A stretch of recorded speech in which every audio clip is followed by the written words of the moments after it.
কাজ যদি তোমার ভাই হয় পিতা হয় ভাই হয় পিতা হোক বা ভাই হোক যদি নাজায়েজ কাজ করে আর সেই জায়গাতে তুমি যদি সেইখানেও তুমি ওই নাজায়েজ কাজের সাথে শরীক হও তো তুমি তাদের চাইতেও আরো বেশি খারাপ।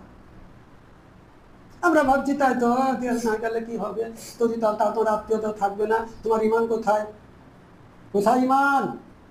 ইমানকে আমাদের মজবুত রাখতে হবে। ইমান কিনতে পাওয়া যায় না, ইমান আমাদেরকে তৈরি করতে হয়, ইমান আমাদের গড়তে হয়, ইমানকে মজবুত করতে হয়। ইমান যাদের মজবুত ছিল তারা আল্লাহর কাছে মাদদ পেয়েছেন, সাহায্য পেয়েছেন। আজও যখন আমাদের ইমানকে মজবুত রাখবো তখন আমরা কিন্তু আল্লাহর কাছে মাদদ ও সাহায্য পাবো। কোরবানির কথা আমরা জানি, অনেকেই জানি, কোরবানির কথাটা ঘুরে ঘুরে বলার মতো প্রয়োজন নাই। একটা আয়াত পাঠ করেছি আমি, কি ওয়াইজা কুরিয়াল কুরআন ফাসতামিউ লাহু ওয়ানসিতু। যে ব্যক্তি কোরআন পাঠ করে সেই কোরআন পাঠকারীর কোরআনকে তোমরা খুব মন দিয়ে শুনো, চুপচাপ শুনো। আর নবী সাল্লাল্লাহু আলাইহি ওয়াসাল্লাম বললেন খায়রুকুম মান তাআল্লামাল কুরআন ওয়া আল্লামা। যে ব্যক্তি কোরআন শিখে এবং যে শিখায়, এক কথায় শিক্ষক এবং ছাত্র, যে শিখার আগ্রহ করে, যে শিখানোরও আগ্রহ করে, দুজনেই কি বলা হয়েছে আল্লাহর কাছে অতি প্রিয়। কত প্রিয়? যে কোরআন শিখে এবং শিখায় তারা আল্লাহর কাছে অত্যন্ত প্রিয়। তা সেটা কত প্রিয়?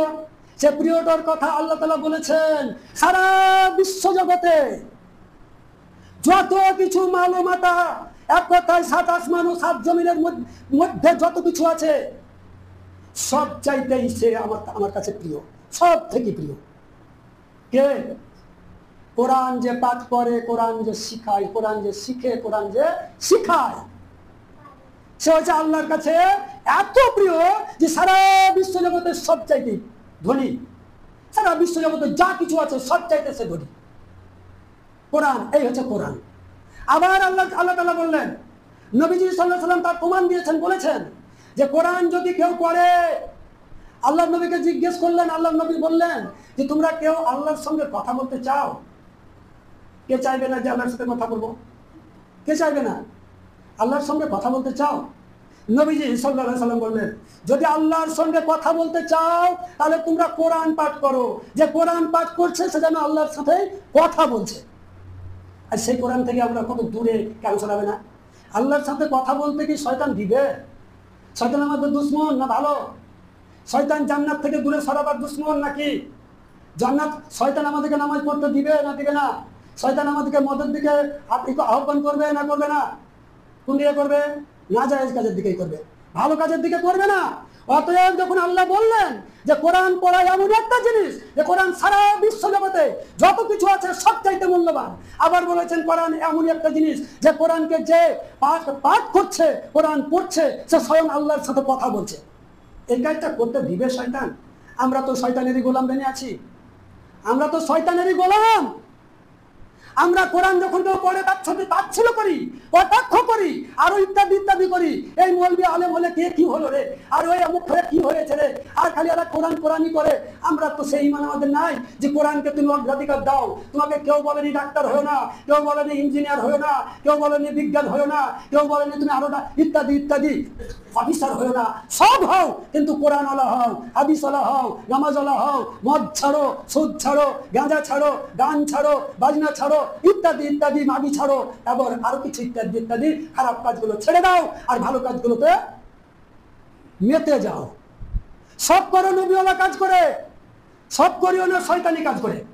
নবীওয়ালা কাজ করে সব করব, মাথায় টুপি দিয়ে সব করব, লম্বা জামা পরে সব করব, দাড়ি রেখে সব করব, নামাজ পড়ে সব করব, হজ করে সব করব, যাকাত দিয়ে সব করব, নামাজ আপনার গান বাজিয়ে সব করব না, আমি মদ খেয়ে সব করব না, আমি আরো কিছু ইত্যাদি ইত্যাদি ওই সব খারাপ কাজগুলোকে আমি সব করব না। কারণ ওই সব যখন করব শয়তান হাসবে, নবী কাঁদবে।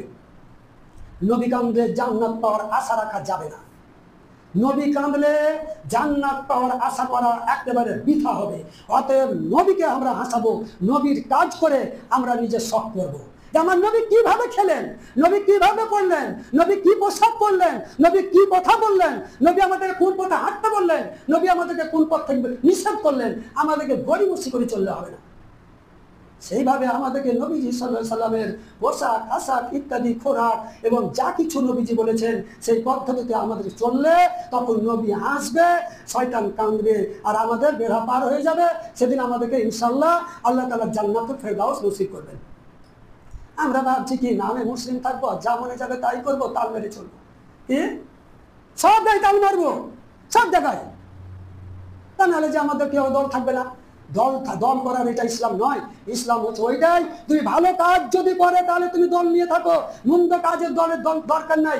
এমনই কথা, একটাই কথা হচ্ছে যে ভালো কাজ করতে গিয়ে সবাই যদি বন্ধু হয় তবুও ভালো, আর যদি কেউ ভালো কাজ করতে গিয়ে কেউ দোস্ত হলো তাও ভালো, আর দুশ্মন হলো তাও ভালো।